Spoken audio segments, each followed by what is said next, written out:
नमस्कार दोस्तों, आप देख रहे हैं यूपी 80 न्यूज और मैं हूं बलिराम सिंह। दोस्तों, आज हम एक ऐसे न्यूज पे चर्चा करने जा रहे हैं जो राजनेताओं के लिए कायना है, विशेष तौर पर उन राजनेताओं के लिए जो सत्ता और राजनीति के लिए अपनी मां, अपने भाई, अपनी बहन को त्याग देते हैं। दरअसल दोस्तों, बलिया जनपद के रसड़ा से बसपा के इकलौते विधायक उमाशंकर सिंह के यहाँ बुधवार को आयकर विभाग का छापा पड़ा।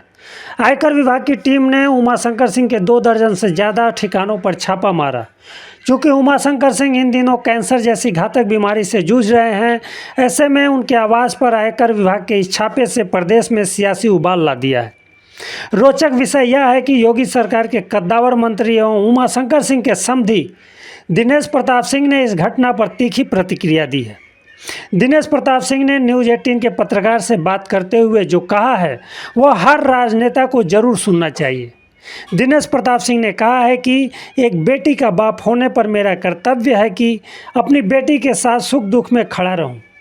बेटी नहीं छोड़ी जा सकती है, राजनीति छोड़ी जा सकती है, और जो बाप बेटी छोड़ सकता है, राजनीति में उस पर भरोसा नहीं किया जा सकता। आप खुद सुनिए। बेटी नहीं छोड़ी जा सकती, राजनीति छोड़ी जा सकती है, और जो बाप बेटी छोड़ सकता है, राजनीति में उस पर भरोसा नहीं किया जा सकता। एक बाप का धर्म है कि बेटी के दुख को कम करना, शामिल होना एक पिता के रूप में मेरी जिम्मेदारी भी है। और जब मैं उचित समझता हूं कि श्री उमाशंकर जी 2 वर्षों से अपने 4th स्टेज के कैंसर का इलाज करा रहे हैं और अपनी सांसों को बचाने के लिए वो और पूरा परिवार प्रयास कर रहा है। व्यवसाय, काम सब उनका बंद हो गया है।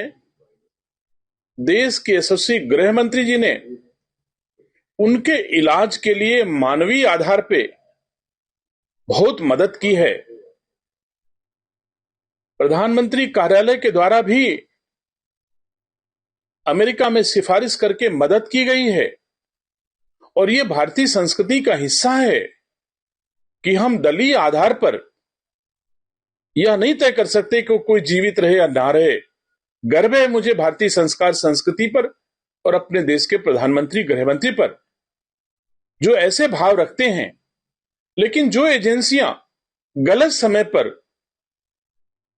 जिस समय श्री उमाशंकर जी ना हिल पा रहे हैं, ना डुल पा रहे हैं, आइसोलेशन में हैं, उनके घर में घुस के डॉक्टर को नहीं जाने देना, नर्स को नहीं जाने देना। अगर उनको थोड़ा भी चोट लग जाए तो उनका जीवन खतरे में हो सकता है, जान भी जा सकती है। तो ऐसे समय में चाहे कोई राजनेता हो जो बदले की भावना से प्रेरित होकर के कार्रवाई कराना चाह रहा हो, या कोई एजेंसी हो जो बदले की भावना से प्रेरित होकर के काम कर रही है, अथवा कोई एजेंसी निष्पक्ष ही अपने दायित्वों का निर्वहन कर रही है, उसके लिए यह समय उचित नहीं है। आगे पीछे इस पर कार्रवाई हो सकती थी, लेकिन यह समय किसी दशा में किसी एजेंसी के लिए उचित नहीं है। उधर इस मामले में बसपा सुप्रीमो मायावती और अखिलेश यादव भी उमाशंकर सिंह के समर्थन में खड़े हुए हैं।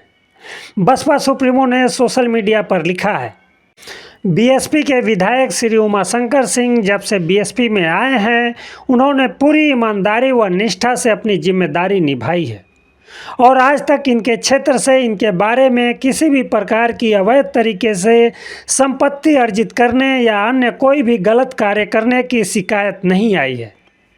हालांकि पिछले लगभग 2 वर्षों से वे काफ़ी गंभीर बीमारी से जूझ रहे हैं। ऐसी स्थिति में आयकर विभाग को अगर इनके संबंध में कोई शिकायत मिली थी तो वे इनके स्वास्थ्य को ध्यान में रखकर इनके ठीक हो जाने के उपरांत इनसे पूछताछ कर सकते थे। हम कोई इस विभाग के कार्य में दखल नहीं दे रहे हैं, लेकिन आज जिस तरह से इन पर अति गंभीर बीमारी के दौरान कार्रवाई की गई है वह अति दुर्भाग्यपूर्ण है और मानवता के खिलाफ है।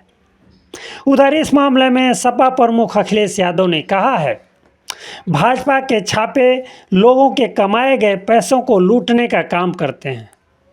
भाजपाई जहां भी देखते हैं कि कहीं धन दौलत जमा होने की संभावना हो सकती है, वहां अपनी एजेंसियां लेकर पहुंच जाते हैं।